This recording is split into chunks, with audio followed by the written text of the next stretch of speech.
food, if someone is an expert in nutrition and has a vision for how to alter food in particular, ensure that people have access to good nutrition, say if that person who knows how to spread a message around nutrition well, were to work with people that have political influence. There are a few examples like Cali Means or Bobby Kennedy is interested in this subject. I'm beginning to see that there's sort of an emergent corpus, and the cartilage between the parts of this emergent form each side of the bed, giving you up to an extra hour more of quality sleep every single night. My wife likes her side of the bed warmer than mine, but I've noticed that I've improved deep sleep at cooler temperatures. It even elevates automatically when it detects snoring to improve airflow. With 99% accurate sleep tracking, you can leave your wearables on the nightstand, and I even had this thing independently EMF tested to make sure that I was not getting any extra EMF at night, which I'm not.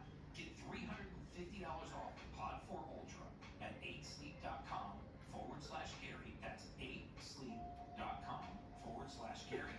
And use the code Gary, Gary, for your discount. Transform your nights and elevate your sleep. Now let's get back to the Ultimate Human podcast. You know, it's funny, I don't really share the story publicly, but I was actually saved almost 25, 30 years ago. It was 1994, I think, whatever that makes that. Accepted Jesus that day, went down to the stage. And I think you know, to this day, I don't know. I was holding hands with all of these men in Soldier Field. Everybody started to recite the Lord's Prayer, and I started bawling. I just started crying. I didn't know why I was crying. And I looked around, and there were all these other men crying. And in my mind, I said to myself, 70,000 men. There's 70,000 people in this stadium, and they have no agenda. And the pastor was calling people down to the stage, and I just felt so compelled. I didn't know why I was doing it. Getting on Christ.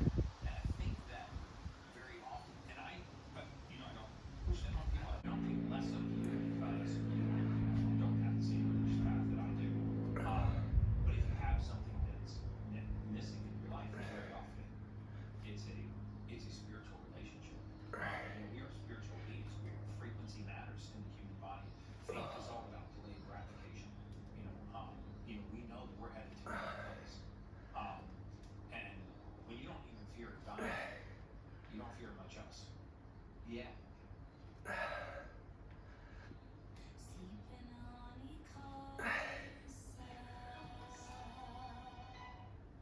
Or we worship civilization and culture, worldliness. Or we worship the diseases of the mind, the devil, mental infection, distraction, self-obsession, circuitous, circular, endless, fractal dances inwardly, following the false Luciferian light that's blasted at you continuously, day and night, this neon world by satanic forces. And you ain't got strong enough, I ain't strong enough to overcome those things on my own, but through him, there is a new power. No wonder the culture wants you to think that stuff is dumb and boring or sexist or homophobic or something. But I've spoken to a lot of Christians now, and they said, we're all sinners, I've got no judgment on anybody. It's the first decree. No.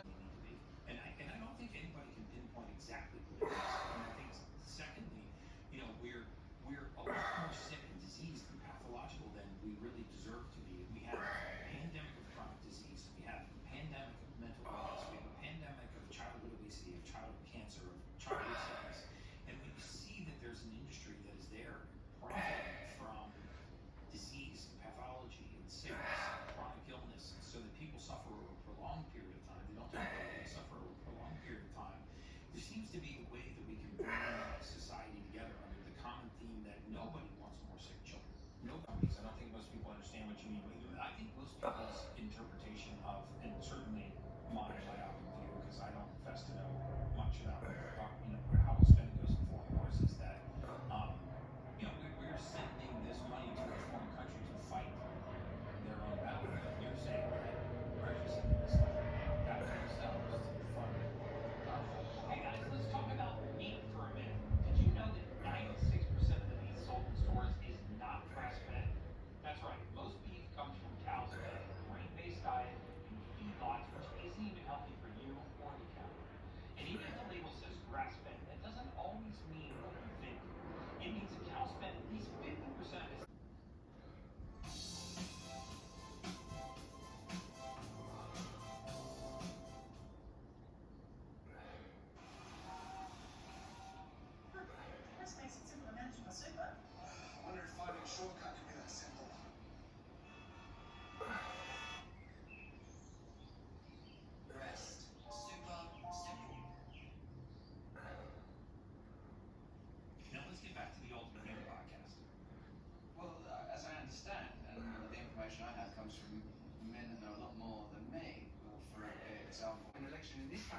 and in other countries as well. We have to learn to recognize worldliness as globalism, the devotion to the world, the replacing of divine, holy, sacred power with material, rational power. Once you annihilate the God principle, once you take Jesus Christ out of the picture, then you can say, well, we're God now. We're God with all of our information and with all of our data. And what do they do with that information and data? Data, of course, can be used brilliantly and magnificently to create excellence and wellness and health, but data can also be used to create control. And that's what these big tech companies have become very adept at doing.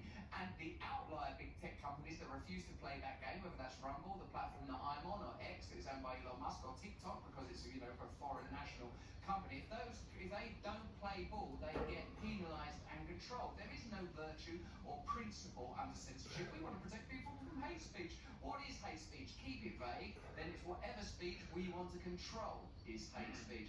So this is a point I still, so that they can enter an average supermarket. The average family doesn't even know how to spin a box of crackers around and tell whether or not it's nutritious or not. And mothers and fathers are doing the right thing in their mind by feeding their children ultra-processed foods, because the truth is there's a lot of research that is imparted by our public policy institutions that would say that there's no harm for these foods, things that are fortified, things that are rich, things that are colored, things that are artificially sweetened, artificially flavored.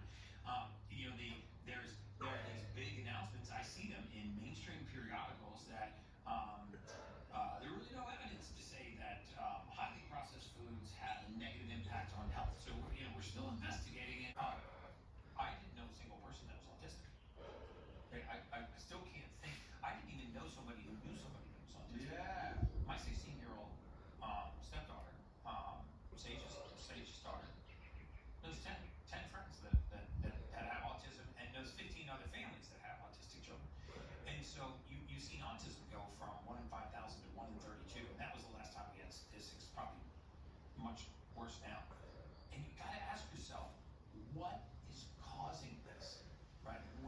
How in the most civilized nation in the world, with the access to healthcare we have, with $4.5 trillion a year being spent on healthcare, how are we becoming so sick, so diseased, so pathological, and why are our children having to deal with mental illness at such a young age? And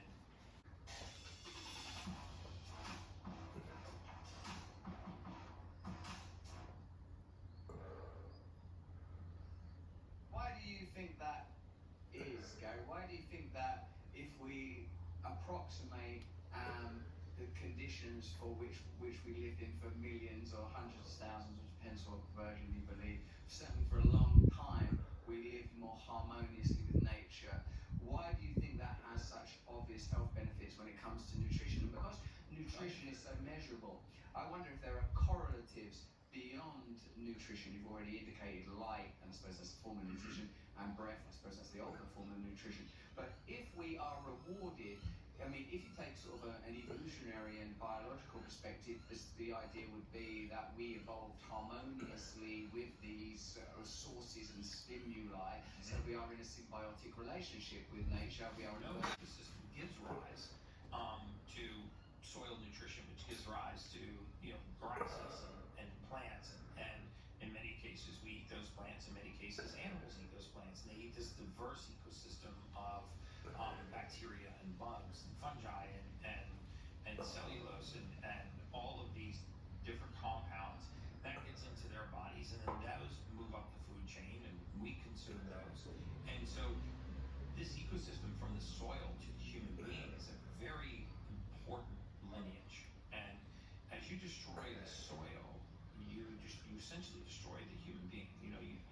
It's like an assembly line, right? You put a part on into one end, and it's getting assembled while it's working its way to the other end. Well, if you destroy it at the beginning of this, I feel like aging is the aggressive pursuit of comfort. People are pursuing comfort so aggressively that we actually accelerate our aging, right? Most people don't like to lift heavy weights. Most people don't like to expose themselves to cold water. Most people don't go outside because it's too hot. They don't go outside because it's too cold. They eat at the first pang of hunger. They want everything to be immediately, instantly satisfied. We control our lighting. We control our temperature. And we're just not exposing ourselves to the hormetic stresses that strengthen us. The only thing that I would query is whether or not that's taking place at the level of the individual or the level entire culture, given that we've sort of spent much Well, I of hope this there's nobody at the top just pulling the strings, designing this, because it's really to make people eat bad food, to make people take bad drugs, to make people live sedentary lifestyles. Well, that's telling me that I have to get back to my children. So okay. So we can hurry this. Yeah, but what I want to say is that, of course, it's being centrally organised. What is monopolisation? Why do we put the prefix big in front of pharma and in front of food and in front of agriculture? Because it is centrally controlled. So whilst at the individual level we might have become, as I once said the phrase, prisoners of comfort, that's been indoctrinated and institutionalised at a cultural level. Most people would prefer to eat healthy, delicious food if it was and I do a gratitude list every day for many, many things I'm grateful for the previous day. So I like to try and get into that grateful mindset right at the beginning of the day. Then I try to watch myself and whether or not I'm doing things for other people or whether I've drifted back into just seeing the whole world about being what I want the whole time. I drift back into that pretty easily. It's quite easy to slide back into that kind of mad swallow. It's easily done. So I try and have routines to do that. Now, like I've been sort of traveling at the moment. I'm in your country in this hurricane world, in this hurricane election. But like I like to do Brazilian jiu-jitsu. I like to do yoga. I've not done yoga for a while. I'd love to do some more. At the moment, I'm eating meat, which I've not done for a long, long time. I can feel it's constitutionally changing me. Some friends of mine, I was like vegetarian when I was 13. I've been vegan for about 5 years.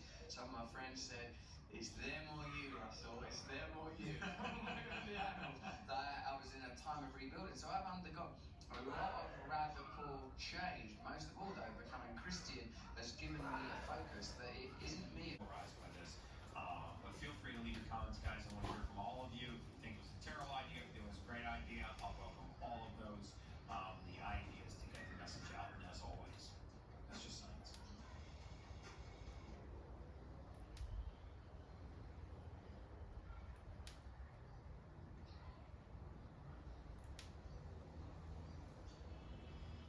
Introducing Primo Reserve, selecting the finest cuts, traditionally crafted for an all-new range. We reserve the best so you can create your best. As good, as great, and then there's Primo.